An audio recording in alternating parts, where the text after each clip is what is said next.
नमस्ते सर्वांना, रवीना रेसिपीमध्ये तुमचं सर्वांचं खूप खूप स्वागत आहे। तर आज मी पुरणपोळी बनवून दाखवणार आहे झटपट।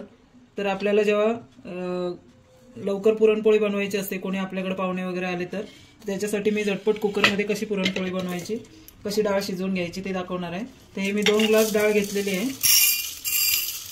कुकरला अर्धी कच्ची शिजवून घ्यायची, पूर्ण नाही। अशी पातेला शिजवायला गेलं तर आपल्याला टाइम लागतो।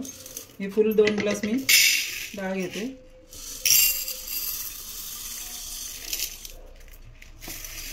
ही स्वच्छ धुवून घेणार आहे मी।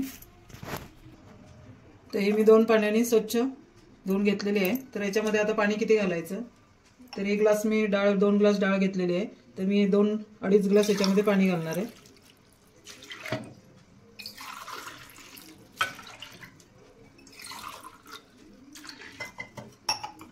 जास्त पाणी नाही घालायचं आणि याच्या 4-5 शिट्ट्या करून घ्यायच्या, म्हणजे आपली डाळ व्यवस्थित शिजून येईल। आणि पातेल्यामध्ये कसं गॅस पण वाया जातो आणि जास्त वेळ लागतो, त्याच्यामुळे ह्याच्यामध्ये थोडंसं मीठ घालून घेते चवीनुसार।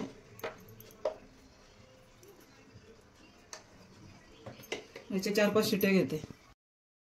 तर हे बघा, मी पुरणपोळीसाठी 2-3 तास अगोदर पीठ भिजवून घेणार आहे। पीठ आपलं चांगलं मुरलं। आता थंडीचे दिवस आहेत, गरमीमध्ये कसं लगेच फुगून येतं चांगलं। तर आता हे मी 2-3 तास लवकर भिजवून ठेवणार आहे, त्याच्यामुळे आपली पुरणपोळी कशी स्मूथ आणि एकदम मऊ होते। याच्यासाठी पिठामध्ये आहे ना आपण हळद घालून घ्यायची थोडीशी, कलर पण छान दिसतो। आणि थोडीशी साखर घालायची। हे बघा, मी एवढी साखर घालून घेते, म्हणजे पोळी आपली कलरही चांगला येतो आणि थोडीशी स्मूथ होते आणि टेस्ट पण चांगली लागते। थोडंसं चवीनुसार मीठ घालून घ्यायचं आणि पीठ चांगलं मिक्स करून घ्यायचं व्यवस्थित। आणि पीठ भिजवताना थोडंसं लूज भिजवायचं, म्हणजे जास्त घट्ट नाही भिजवायचं। आणि हे पीठ मी चाळून घेतलेलं आहे। कितीही पीठ आपण गिरणीतनं आणलं तरी ते पुरणपोळी करताना पीठ थोडंसं चाळूनच घ्यायचं।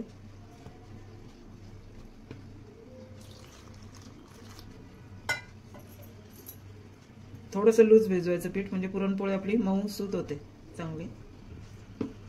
आणि भिजवून ठेवलं की चांगलं ते फुगूनही येतं चांगलं पीठ। आणि असं भिजवताना खोलगट भांडं घ्यायचं, त्याच्यामुळे काय होतं की आपलं पीठ लगेच भिजवून पण होतं, जास्त टाइम लागत नाही।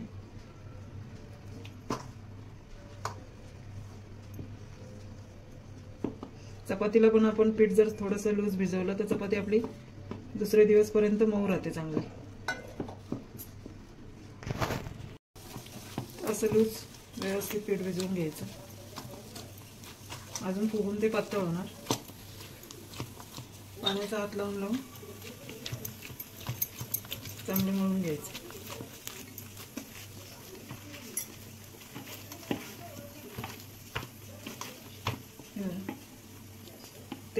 तेल पण लावलेलं आहे मी, तेवढं असं ठेवायचं, म्हणजे हे आता फुगलं की थोडंसं पातळ होणार फुगून आलं। तर मी झाकून ठेवते। ते बघा, मी वाटण करते आता। जे आपण हरभऱ्याच्या डाळीचं वरचं पाणी काढणार आहे त्याची आमटी बनवणार आहे। तर त्याच्यासाठी बघा, कांदा चांगला भाजून घेतलाय, लसूण, अद्रक आणि टोमॅटो घातलं याच्यामध्ये। आणि याच्यामध्ये आता ओलं खोबरं घालणार थोडं, आणि कोथिंबीर घालणार आणि वाटून घेणार। आणि फोडणी देताना मी दाखवते कशाची फोडणी देते ते चांगलं भाजून घेते व्यवस्थित। ते बघा, मी भाजून घेतलंय ओलं खोबरं आणि कोथिंबीर पण वाटणामध्ये टाकली, कारण कोथिंबीर वाटणात टाकली ना तर ते रस्सा खूपच छान होतं। म्हणून आता हे मी वाटून घेते।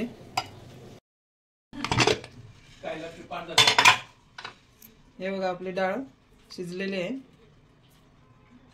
2.5 ग्लास पाणी घातलेलं आहे याच्यामध्ये। तर आता एवढी शिजली आहे, तर याच्यामध्ये आता गरम पाणी इकडे उकळत ठेवलेलं आहे, ते पाणी याच्यामध्ये सर्व घालून घ्यायचं।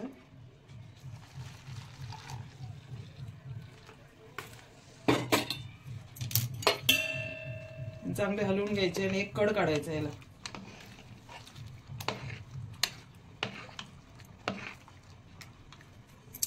पण जास्त शिजवायची नाही, एवढी शिजून हे बघा तरी शिजलेली आहे। आणि आता एक कड काढायची, एक उकळी, आणि हे सगळं पाणी काढून घ्यायचं आमटीसाठी। आता मी गॅसवर ठेवते आणि राहिलेलं पाणी घालते याच्यामध्ये आणि एक उकळी काढते आणि ते पाणी काढून घेते सर्व। तर आता उकळी आलेली आहे बघा. आणि आता हे पाणी मी काढून घेते सर्व. हे बघा अशी डाळ झालेली आहे. पुन्हा पाणी काढल्यानंतर पुन्हा ही थोडीशी शिजणार. त्याच्यामुळे आता याच्यातलं पाणी काढून घ्यायचं सगळं आणि थोडीशी डाळ काढायची एवढी एवढी. तर मी पाणी सगळं काढून घेते.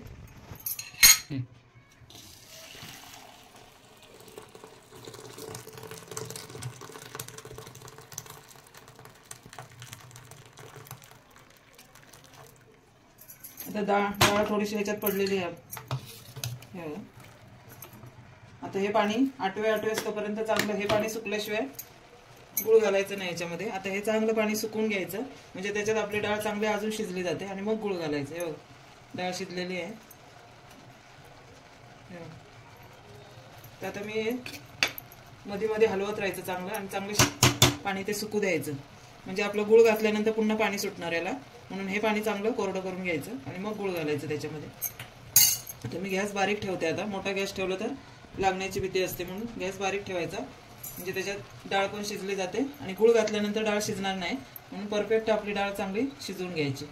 तर मी वरतीच असं झाकण ठेवते. तर 2 ग्लास मी डाळ घेतलेली. तर हे 2 ग्लास मी गुळ घेतलेला आहे. हे 1 ग्लास आणि हे 1 ग्लास. तर 2 ग्लास घेतलेले आहे. तुम्हाला जर कमीच गोड पाहिजे असेल तर थोडंसं कमी करू शकता आणि जास्त गोड पाहिजे असलं तर थोडंसं अजून गुळ घालू शकता किंवा अर्धे 1 ग्लास साखर 1 ग्लास गुळ पण वापरू शकता. त्याच्या पण पुरणपोळ्या छान होतात. तर मी आता 2 ग्लास गुळच घेतलेला आहे. आणि आता मी आमटीला फोडणी देऊन दाखवते. ते इकडे कढई ठेवलेली आहे. कढई गरम झालेली आहे. तर कढई गरम झालेली आहे. मी कढीपत्ता घालून घेतलेला आहे म्हणजे मी धुतला आहे. तर थोडासा तो हे होईल तेलामध्ये तडतड होणार नाही. कढीपत्त्याची फोडणी द्यायची.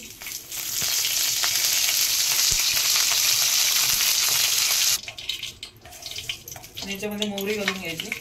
मोहरी आणि कढीपत्ता.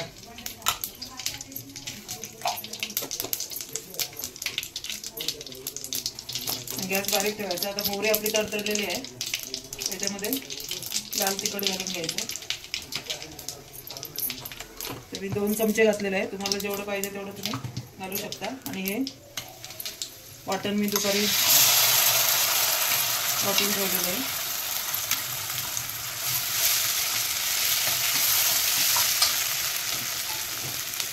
त्याच्यामध्ये हळद घालून घ्यायची. हळद तेलामध्ये जळते म्हणून नंतर घालून घ्यायची. आणि चांगलं परतून घ्यायचं.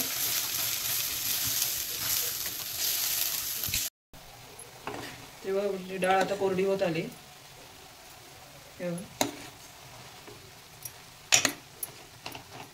अशी दाबल्यानंतर पीठ व्हायला पाहिजे.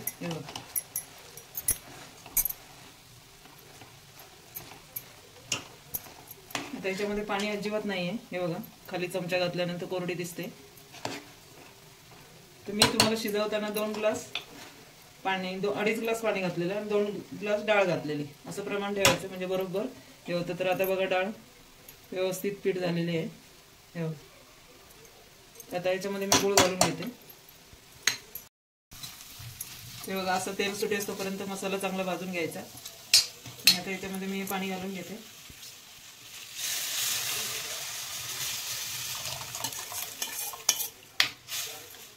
आणि डाळीच्या पाण्यामुळे कशी आमटी आपली घट्टच होते हरभरा डाळीमुळे. तर आता याच्यामध्ये मी हे बघा चिंच भिजत घातलेली त्याच पाण्यामध्ये हे चिंच घालून घेते मी. आणि गरम पाणी पण ठेवलेलं आहे. जे आपल्याला पाहिजे तेवढं गरम पाणी घालून घ्यायचं.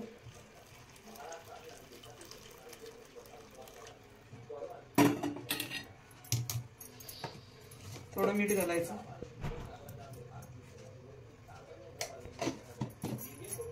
गरम मसाला तुम्ही किचन किंग वगैरे मसाला वापरू शकता. मी 2 चमचे गरम मसाला घालते. चांगली उकळी यायला द्यायची आणि ते पुरण सुद्धा याच्यामध्ये थोडंसं घालायचं म्हणजे गोडपणा येतो. हे बघा आता पातळ वाटते पण थोड्या वेळाने ही थंड होईल तशी घट्ट होणार. पहिली चांगली उकळ घ्यायची.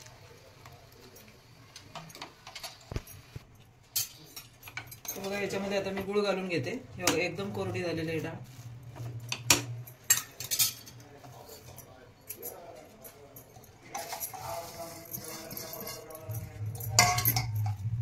चांगलं मिक्स करून घ्यायचं आणि गॅस बारीक ठेवायचा.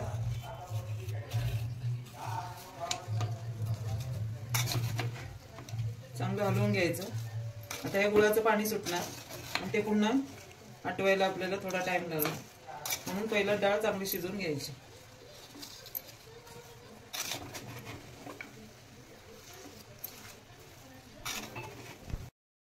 ते बघा गुळाचं आता पाणी झालेलं आहे आणि ते आता मी हलवून चांगलं सुकवणार. त्याच्या आधी थोडंसं चवीला चिमटीभर मीठ घालायचं, कारण मिठाने चव ही थोडीशी चांगली लागते आणि लागत नाही. आणि वेलची पूड घालते.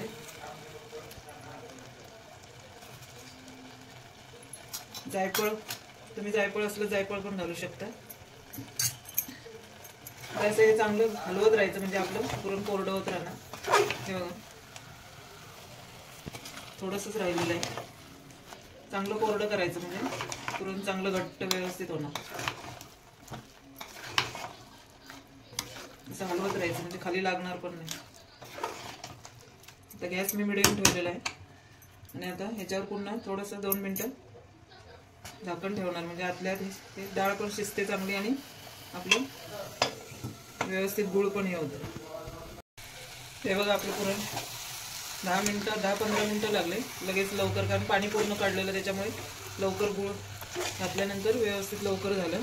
गुळाचं पाणी पण लवकर सुकलं आणि खाली लागलेलं पण नाही आहे आणि मस्त पुरण झालेलं आहे. आणि हे आता थंड झालं ना की अजून घट्ट होणार, मग आपल्याला ते बारीक करायला पण त्रास होणार नाही. तुम्ही मिक्सरमध्ये पण बारीक करू शकता, फिरवू शकता. हे बघा तयार झालेलं आहे. आता ते मी थोडंसं थंड करते आणि मग बारीक करते. हे बघा आमटी पण आपली झाली,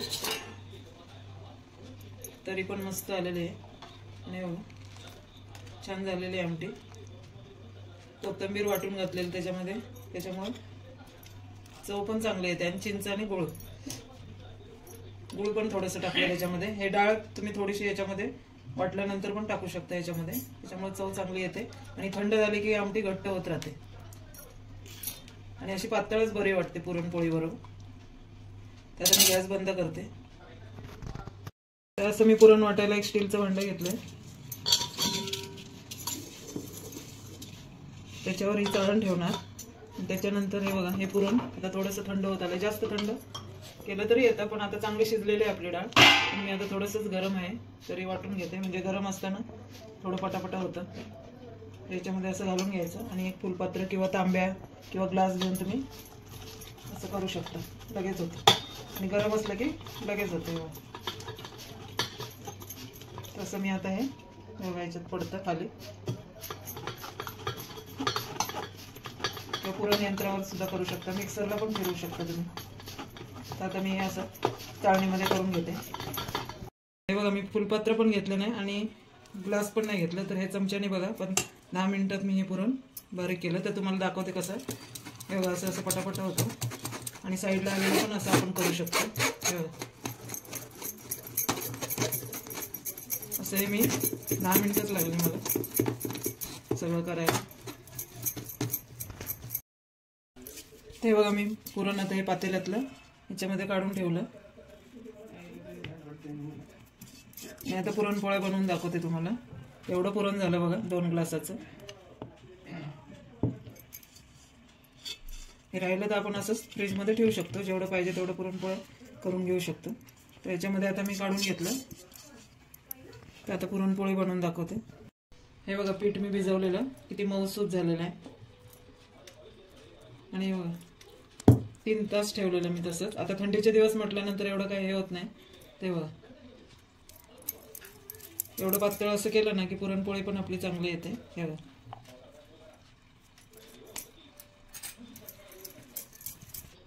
ते मी तूप घेतलेलं आहे लावायला.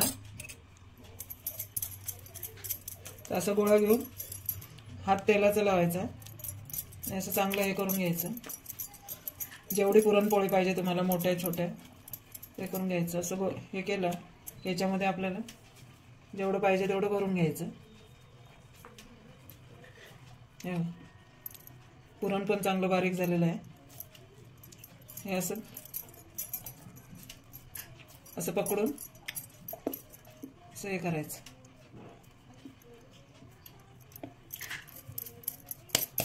हे आता मी लाटून घेते.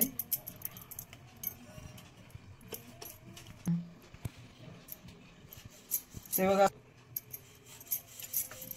अलगद असं लाटणं फिरवायचं, जोर नाही लावायचा.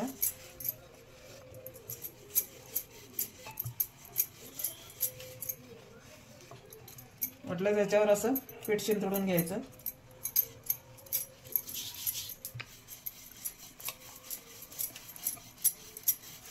असं नुसतं लाटणं असं हातामधनं असं फिरवत राहायचं, असं जोर नाही लावायचं. आपोआप ते पीठ पुढं जातं.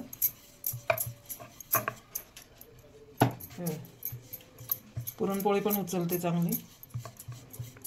आणि नंतर अशा कड्या लाटून घ्यायच्या.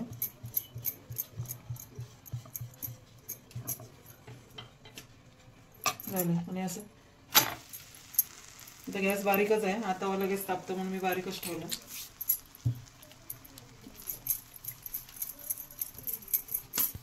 साईडनं थोडंसं तेल घालून घ्यायचं, तूप तेल जे काय असेल तुमच्याकडे ते.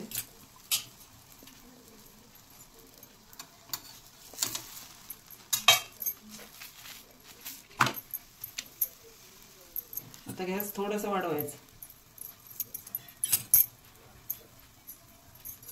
तोपर्यंत आपण इकडे दुसरी पुरणपोळीचा गोळा भरून घेऊ शकतो, ती पोळी शेकेस तोपर्यंत.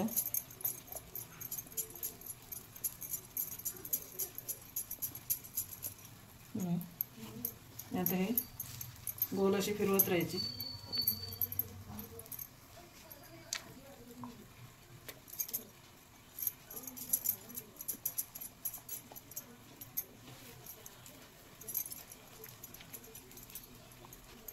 जेवढं तुम्हाला त्याच्यात जमेल तेवढं तुम्ही भरू शकता, कमी पण भरू शकता. आता ही पुरणपोळी आपली इकडे फुगलेली आहे बघा. एक बाजू चांगली शेकून घ्यायची, व्यवस्थित शेकलेली आहे. मग असं वरून तेल किंवा तूप लावून घ्यायचं आणि गॅस थोडासा बारीक करायचं, कारण ती बाजू आपली लगेच शेकली जाते. आणि अशी गोल फिरवत जायचं.